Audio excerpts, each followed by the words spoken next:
अक्सर आपने छोटे बच्चों को देखा होगा कि वो किसी पजल को बनाते वक्त पजल के छोटे छोटे टुकड़ों को बार बार ऐसे जोड़ने की कोशिश करते हैं कि पजल की आकृति पूरी हो जाए। जब वह देखते हैं कि आकृति बनने लगी है तो ध्यानपूर्वक बचे हुए टुकड़ों से उस आकृति को पूरा करने लगते हैं और अपने मस्तिष्क का उपयोग करते हुए उस पजल को पूरा कर लेते हैं। क्या आपने कभी सोचा है कि साधारण से इस खेल में भी बच्चे का मस्तिष्क किस हद तक शामिल होता है? जी हाँ, सीखने और याद रखने की सभी प्रक्रियाओं को हमारा मस्तिष्क ही अंजाम देता है।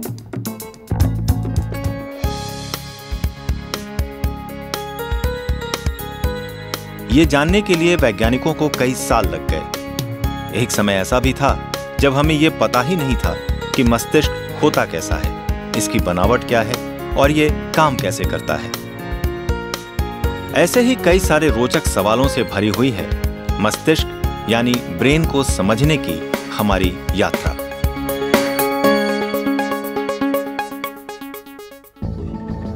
हमारा मस्तिष्क हर चीज कैसे समझता है, इसको समझने की यात्रा पर निकलने से पहले आइए जरा इसके अंदर घुसकर इसकी बनावट को देखते और समझते हैं। आपको ये जानकर आश्चर्य होगा कि ऊपर से छिले हुए अखरोट की तरह दिखने वाला मस्तिष्क वास्तव में एक गोभी के फूल के आकार का होता है, जिसका वजन लगभग 1.4 किलोग्राम होता है। मनुष्य के मस्तिष्क में लगभग 100 अरब न्यूरॉन्स यानी चेतक कोशिकाएं होती हैं। पर जिस तरह से किसी देश का प्रधानमंत्री सबसे प्रमुख होते हुए भी अपने शासन तंत्र के बिना कुछ नहीं कर सकता, वैसे ही मस्तिष्क भी तंत्रिका तंत्र यानी नर्वस सिस्टम का मुखिया है। इसलिए पहले हमें तंत्रिका तंत्र को समझना होगा। तंत्रिका तंत्र के दो हिस्से हैं, केंद्रीय यानी सेंट्रल और परिधीय यानी पेरिफेरल, जो हमारे शरीर के सभी अंगों द्वारा किए जाने वाले कार्यों का नियंत्रण करता है। मस्तिष्क हमारे पूरे तंत्रिका तंत्र का नियंत्रण करता है, जो रीढ़ की हड्डी यानी स्पाइनल कॉर्ड से जुड़ा हुआ है, और इससे निकलने वाली तंत्रिकाएं हमारे शरीर के सभी अंगों में, यहां तक कि अंगुलियों के सिरों तक फैली हुई हैं। जब मस्तिष्क में हमारे शरीर के किसी भी अंग से संदेश या मैसेज जाता है तो मस्तिष्क हमारे शरीर को बताता है कि क्या करना है। उदाहरण के लिए, जब आप गलती से किसी गर्म चीज को हाथ लगाते हैं तो आपकी अंगुली की त्वचा में मौजूद तंत्रिकाएं आपके केंद्रीय तंत्रिका तंत्र तक इसके गर्म होने का संदेश भेज देती हैं और आपके मस्तिष्क की प्रणाली आपके हाथ की मांसपेशियों यानी मसल्स को हाथ हटा लेने का संदेश देता है। वैज्ञानिक अध्ययनों के आधार पर हम आज जान पाए हैं कि प्रमुख तौर पर हमारे मस्तिष्क के 3 भाग होते हैं, जिन्हें फोरब्रेन, मिड ब्रेन और हाइंड ब्रेन कहते हैं। फोरब्रेन मनुष्य के मस्तिष्क का सबसे बड़ा और जटिल भाग है, जो सेरिब्रम और कुछ अन्य संरचनाओं से मिलकर बना है। कुछ भी सोचना, किसी भी चीज को याद रखना, बोलने, चलने और देखने जैसे सभी कार्य सेरिब्रम के 4 लोब्स द्वारा किए जाते हैं, जिनके नाम हैं फ्रंटल, पेरिटल, टेम्पोरल और ऑसिपिटल लोब। सेरिब्रम की बाहरी परत आधा सेंटीमीटर मोटी है, जिसे कॉर्टेक्स या फिर ग्रे मैटर भी कहते हैं, क्योंकि यह दिखने में ग्रे रंग की होती है। फोरब्रेन के अंदरूनी भाग में थैलेमस, हाइपोथैलेमस और पिट्यूटरी ग्लैंड्स होते हैं। थैलेमस कॉर्टेक्स आंखों, कानों, उंगलियों और नाक जैसे सेंसरी यानी संवेदी अंगों के बीच संदेश को पहुंचाने का काम करता है। हाइपोथैलेमस हमारे शरीर में अपने आप होने वाले कार्य जैसे भूख और प्यास कार्यों का नियंत्रण करता है। पिट्यूटरी ग्लैंड हमारी पाचन क्रिया, हमारे शरीर के विकास और तनाव से लड़ने वाले हार्मोन्स को बनाता है। फोरब्रेन के बीच के पीछे के हिस्से को मिड ब्रेन कहते हैं। हमारे मस्तिष्क और स्पाइनल कॉर्ड के बीच में जो भी संदेश आता जाता है उसे मिड ब्रेन ही नियंत्रित करता है। हाइंड ब्रेन सेरिब्रम के पिछले और निचले हिस्से को कहते हैं, जो सेरिबेलम, पॉन्स और मेडुला से मिलकर बना है। सेरिबेलम को छोटा दिमाग भी कहा जाता है और पॉन्स मेडुला के साथ साथ मिड ब्रेन को ब्रेन स्टेम भी कहा जाता है। यदि हम मस्तिष्क को सूक्ष्मदर्शी यानी माइक्रोस्कोप से देखें तो हमें इसके अंदर तंत्रिका कोशिकाओं यानी नर्व सेल्स का जाल नजर आएगा। ये जाल हमारे मस्तिष्क के बिजली के तारों की तरह काम करता है। इन 100 अरब तंत्रिका कोशिकाओं अर्थात नर्व सेल्स को न्यूरॉन्स यानी चेतक कोशिकाएं भी कहते हैं। ये न्यूरॉन्स बिजली के संकेतों या इलेक्ट्रिकल सिग्नल्स के रूप में संदेश को हमारी पेरिफेरल नर्व्स यानी नसों से हमारे मस्तिष्क तक पहुंचाते हैं और वापस भी लाते हैं। ये न्यूरॉन मुख्य रूप से 3 हिस्सों से मिलकर बने होते हैं, सेल बॉडी, डेंड्राइट्स और एक्सॉन। सेल बॉडी एक बिंदु की तरह दिखता है जिसकी बनावट एक आंख के समान होती है। इस आंख को नाभिक या न्यूक्लियस कहते हैं। इस सेल बॉडी से हमारी उंगलियों के समान कुछ रचनाएं निकलती हैं जिसे डेंड्राइट्स कहते हैं और साथ ही इसकी एक लंबी टांग भी होती है जिसे एक्सॉन कहते हैं। एक तंत्रिका कोशिका अर्थात नर्व सेल में 50,000 डेंड्राइट्स हो सकते हैं जो अन्य 2.5 लाख तंत्रिका कोशिकाओं से संबंध बना सकते हैं। सेल बॉडी से टांग की तरह निकलने वाली रचना एक्सॉन 3 फीट तक लंबी हो सकती है जो दूसरे न्यूरॉन की उंगलियों यानी डेंड्राइट्स तक तंत्रिका आवेग यानी नर्व इंपल्सेस को पहुंचाती है। न्यूरॉन्स एक दूसरे से जुड़े नहीं होते बल्कि इनके बीच एक ऐसी जगह होती है जिसे साइनेप्स कहा जाता है। जब संदेश एक्सॉन के सिरे अर्थात उसके सबसे निचले हिस्से तक पहुंच जाता है तब नर्व इंपल्सेस को दूसरे न्यूरॉन के डेंड्राइट्स तक पहुंचने के लिए साइनेप्स को पार करना होता है। साइनेप्स पर पहुंचकर नर्व इंपल्सेस एक रसायन छोड़ती हैं जिसे न्यूरोट्रांसमीटर कहते हैं जो संदेश को अगले न्यूरॉन तक पहुंचाते हैं और इस तरह संदेश एक न्यूरॉन से दूसरे न्यूरॉन तक पहुंच जाता है।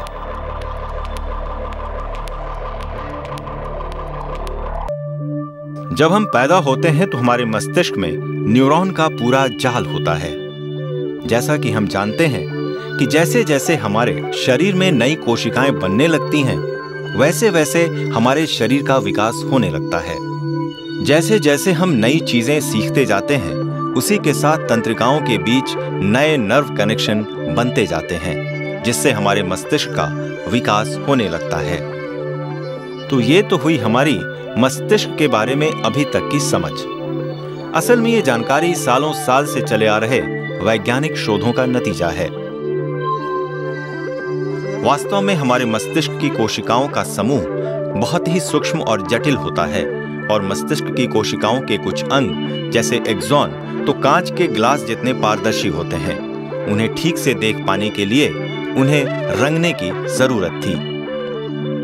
उदाहरण के लिए अगर हम लेंस के किसी साफ कांच को देखें तो हमें कुछ दिखाई नहीं देगा, लेकिन अगर उसमें किसी तरह का दाग हो तो उसे देखा जा सकता है।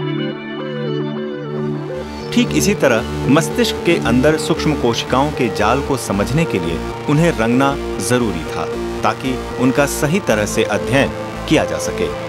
इसके प्रयास में काफी हद तक सफलता मिली इटली के भौतिक वैज्ञानिक कैमिलियो गोल्जी को। गोल्जी ने सन 1873 में स्टेनिंग यानी रंगने की तकनीक का इस्तेमाल किया। इस तकनीक में विशेष प्रकार के रंग से कोशिकाओं को रंगा जाता है। जिस तरह सिल्वर नाइट्रेट के घोल में डालकर फोटो फिल्म से फोटोज को निकाल दिया जाता है, उसी तरह रंगी हुई कोशिकाओं को भी इस घोल में डालकर उनके स्वरूप को देखा जा सकता है। अपने इस प्रयोग में गोल्जी ने पहले मस्तिष्क की कोशिकाओं के समूह अर्थात टिश्यू के एक हिस्से को पोटेशियम डाइक्रोमेट और अमोनिया के रासायनिक घोल में डाला जिससे कोशिकाएं सख्त हो गईं। फिर उसे सिल्वर नाइट्रेट के घोल में डालने पर उन्हें काले रंग की कोशिकाओं का जाल नजर आया। गोल्जी के इस प्रयोग से कोशिका के स्वरूप को समझने में काफी मदद मिली, लेकिन इस प्रयोग से ये पता नहीं चल पाया कि ये कोशिकाएं आपस में एक दूसरे से मिली होती हैं या उनके बीच में कुछ गैप होता है। स्पेन के सांटियागो रामन उ काजाल नामक वैज्ञानिक ने गोल्जी के प्रयोग को और आगे बढ़ाया। गोल्जी ने जहां कोशिकाओं को सिर्फ एक बार सिल्वर नाइट्रेट के घोल में डाला था, वहीं काजाल ने उसे दोबारा इस घोल में डाला जिसे दोहरे इम्प्रेग्नेशन की तकनीक कहा गया। इसके परिणाम स्वरूप कोशिकाओं की सूक्ष्म बारीक संरचनाओं अर्थात डेंड्राइट्स और एक्सॉन टर्मिनल को देखना संभव हो पाया।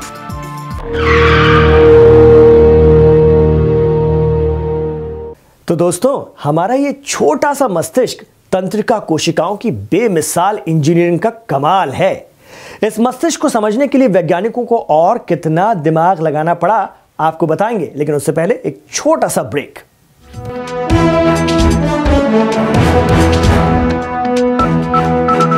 किशोर वैज्ञानिक प्रोत्साहन योजना के तहत छात्रवृत्ति के लिए चुने गए छात्रों को स्नातक की पढ़ाई के वक्त मासिक 5,000 रुपए तथा स्नातकोत्तर पढ़ाई के वक्त मासिक 7,000 रुपए दिए जाते हैं। इसके अलावा उन्हें लैपटॉप, पुस्तकें तथा लेखन सामग्रियों के लिए अलग से धन दिया जाता है। किशोर वैज्ञानिक प्रोत्साहन योजना छात्रवृत्ति का मकसद वैज्ञानिक सोच वाले मेधावी छात्रों की पहचान करना तथा उन्हें शोध के लिए प्रोत्साहित करना है। उन छात्रों को अपनी अकादमिक प्रतिभा संवारने में मदद करना, विज्ञान के क्षेत्र में शोध के लिए उत्प्रेरित करना तथा शोध एवं विकास की दिशा में देश के सर्वश्रेष्ठ प्रतिभाओं को अवसर प्रदान करना है। जब हम किसी बच्चे को कोई नई चीज या नया खेल सिखाते हैं तो उसकी जानकारी उसके मस्तिष्क में जमा हो जाती है, जिसे लर्निंग यानी कि सीखना कहते हैं। और जब हम बच्चे से उस खेल को दोबारा खेलने के लिए कहते हैं तो उससे मस्तिष्क में जमा हुई वो जानकारी रिकॉल हो जाती है, जिसे हम मेमोरी यानी याददाश्त कहते हैं, और बच्चा उसे अच्छी तरह खेल पाता है। लेकिन सीखने और याद रखने की इस प्रक्रिया को हमारा दिमाग कैसे अंजाम देता है, इसको समझने के लिए प्रयोग कैसे किए जाएं, ये एक बड़ी समस्या थी।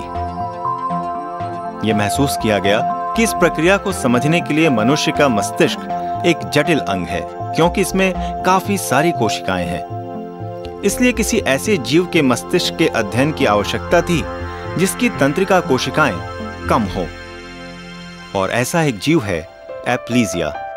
एप्लीजिया एक समुद्री जीव है जिसे समुद्री घोंघा भी कहते हैं, और जिसके तंत्रिका तंत्र में लगभग 20,000 तंत्रिका कोशिकाएं होती हैं, जो मनुष्य में पाई जाने वाली अरबों तंत्रिका कोशिकाओं की तुलना में बहुत कम हैं।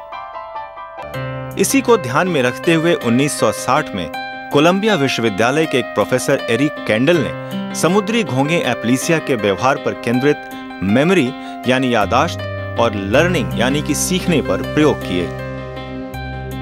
एप्लीजिया के मस्तिष्क में तंत्रिका कोशिकाओं के अलग अलग समूह होते हैं, जिनमें सिर्फ 2 न्यूरॉन्स, सेंसरी और मोटर न्यूरॉन, कार्य को नियंत्रित करते हैं। कैंडल ने समुद्री घोंघे के इस व्यवहार में शामिल सेंसरी और मोटर न्यूरॉन का अध्ययन किया। सेंसरी न्यूरॉन और मोटर न्यूरॉन का अध्ययन कर कैंडल ने पाया कि जब कोई इस घोंघे के साइफन को छूता है तो ये घोंघा घबरा जाता है, जिससे उसकी सेंसरी और मोटर न्यूरॉन के बीच का संबंध सक्रिय हो जाता है। सेंसरी न्यूरॉन इस डरावने स्पर्श का संदेश मोटर न्यूरॉन तक भेजता है, और मोटर न्यूरॉन एप्लीजिया को साइफन और गिल दोनों को अंदर खींच लेने का संदेश देता है। इसी के कारण एप्लीजिया ऐसे डरावने स्पर्श पर साइफन और गिल को अंदर खींच लेता है। अब एप्लीजिया ये सीख चुका है कि उसे ऐसे डरावने स्पर्श पर क्या करना है।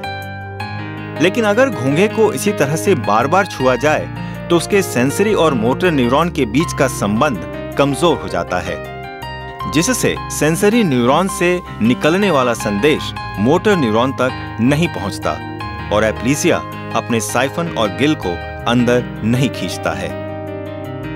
अब उसकी याददाश्त बन चुकी है कि इस स्पर्श से उसे कोई नुकसान नहीं पहुंचेगा, और इसलिए वो अपना साइफन और गिल अंदर नहीं खींचता। जिस तरह हम कभी किसी नए रास्ते से किसी नई जगह जाते हैं तो हमारी गति धीरे होती है, मगर हम उसी रास्ते से रोज जाने लगें तो हमारी गति बढ़ जाती है, क्योंकि अब हमें वह रास्ता याद हो गया है। कैंडल के इस प्रयोग से अब इतना तो पता लग गया था कि सीखने और याद रखने की दोनों प्रतिक्रियाएं न्यूरॉन्स का ही खेल है। मस्तिष्क के कार्य में मनोवैज्ञानिक और कोशिकीय स्तरों के बीच के अंतराल को जोड़ने की जानकारी प्रदान करने के कार्य पर उन्हें सन 2000 में नोबेल पुरस्कार दिया गया था। जिस तरह बच्चों को मैथ्स पढ़ाने वाला टीचर अलग होता है और साइंस पढ़ाने वाला अलग, उसी तरह हर कार्य को करने के लिए हमारे मस्तिष्क में भी अलग अलग हिस्से निर्धारित हैं। सन 1840 में पेरिस के बिक्टेर हॉस्पिटल में एम लेबोंग नाम के एक रोगी को भर्ती किया गया। ये रोगी बोली गई भाषा को समझ तो सकता था, मगर भाषा को बोलने में असमर्थ था। उसके मुंह या जीभ में कोई मोटर न्यूरॉन संबंधित क्षति नहीं थी जिससे उसके बोलने की क्षमता प्रभावित होती। फिर भी वह सिर्फ एकमात्र आवाज निकाल सकता था और वह थी टैन। 11 अप्रैल 1861 को फ्रांसीसी न्यूरोलॉजिस्ट पॉल ब्रोका की नजर टैन पर पड़ी।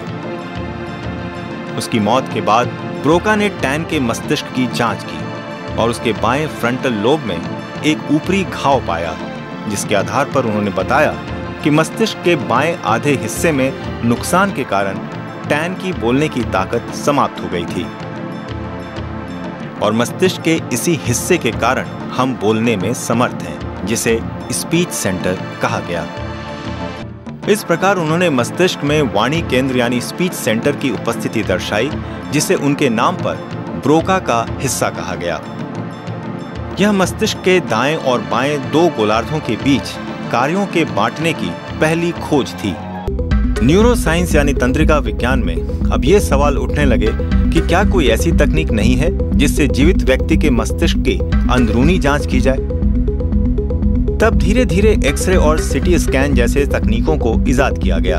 इन तकनीकों से मस्तिष्क की संरचना को तो देखा जा सकता है, मगर किसी खास कार्य को करने में मस्तिष्क का कौन सा हिस्सा काम करता है, इसका पता नहीं चलता।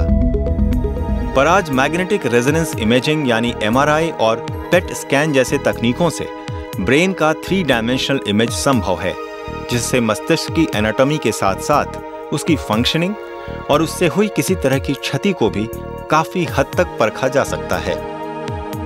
ऐसी एक तकनीक मानेसर में स्थित NBRC यानी राष्ट्रीय मस्तिष्क अनुसंधान केंद्र में उपलब्ध है, जहां मस्तिष्क के कार्यों को और अच्छी तरह से समझाने के लिए अनुसंधान किए जाते हैं।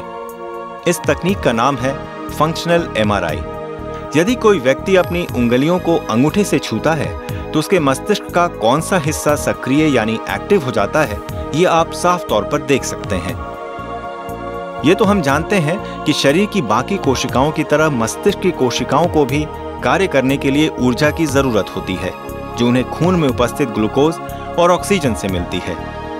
जाहिर है कि जो न्यूरॉन किसी कार्य को करते समय ज्यादा एक्टिव होगा, उसकी ऊर्जा की जरूरत भी ज्यादा होगी, यानी ऑक्सीजन और ग्लूकोज की खपत वहां ज्यादा होगी, जिसकी वजह से खून का प्रवाह उस हिस्से में ज्यादा होगा। खून के प्रवाह में आया ये बदलाव फंक्शनल MRI के जरिए मेजर कर लिया जाता है, जिससे ब्रेन एक्टिवेशन और व्यक्ति या सब्जेक्ट के कार्य में एक संबंध स्थापित किया जाता है। आज फंक्शनल MRI मस्तिष्क से जुड़ी कई चीजों को समझने में सक्षम है। जैसे जब हम किसी एनिमेटेड फिल्म को देखते हैं, उसको देखते हुए कुछ बोलते हैं या फिर उसे देखते हुए कुछ सोचते हैं, तो हमारे मस्तिष्क का कौन सा हिस्सा सक्रिय हो जाता है, जैसी सभी जानकारियों को देखा और समझा जा सकता है। बदलते समय और उससे भी तेजी से बदलते हुए तकनीक मस्तिष्क के रहस्यों की परतें धीरे धीरे हटा रहे हैं। आने वाले समय में उम्मीद यही की जा रही है कि लाखों करोड़ों न्यूरॉन से गुंथा हुआ हमारा ये मस्तिष्क विज्ञान की नई तकनीकों के सामने अपने रहस्य के पर्दे धीरे धीरे खोलता रहेगा।